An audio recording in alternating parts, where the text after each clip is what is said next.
खबर दुर्ग कोंडल से, जहां सर्व पिछड़ा वर्ग समाज तहसील दुर्ग कोंडल द्वारा 5 सूत्री मांगों को लेकर 16 अप्रैल दिन शनिवार को एक दिवसीय बस्तर बंद एवं रैली के आयोजन के संबंध में तहसीलदार दुर्ग कोंडल, थाना प्रभारी दुर्ग कोंडल, व्यापारी संघ अध्यक्ष दुर्ग कोंडल को ज्ञापन सौंपा गया।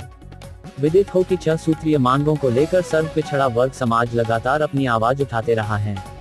इसी संबंध में आगामी दिनांक 16 अप्रैल 2022 दिन शनिवार को एक दिवसीय बस्तर बंद एवं रैली आयोजन के संबंध में विकासखंड दुर्ग कोंडल के 10 परिक्षेत्र के अंतर्गत आने वाले विभिन्न समाज के प्रमुखों व परिक्षेत्र प्रमुखों का रैली बंद को सफल बनाने के संबंध में बैठक आयोजित की गई।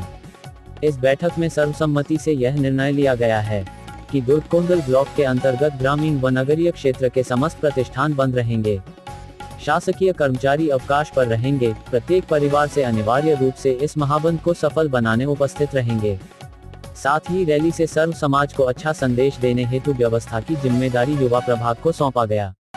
चर्चा में प्रमुख रूप से विजय पटेल, बालमुकुंद सिन्हा, शिवचरण सिन्हा, शत्रुघ्न निषाद, राम प्रसाद पटेल, गंगूराम सिन्हा, रामकिशोर सिन्हा, संजय वस्त्रकार, दयालु राम यादव, भगवानी सिन्हा, कृष्णा नागवंशी, सोमल जैन, प्रवीण सिन्हा, देवा पटेल, गोवर्धन यादव, मोहन यादव, तुषार शांडिल्य, मूलचंद यादव, दीपक सिन्हा, सुमन नाग, चंपालाल ताम्रकार, नागेश पांडे, अली राम जैन, विष्णु पटेल, बाबूलाल यादव, राजेंद्र जैन, भगवान यादव आदि उपस्थित थे।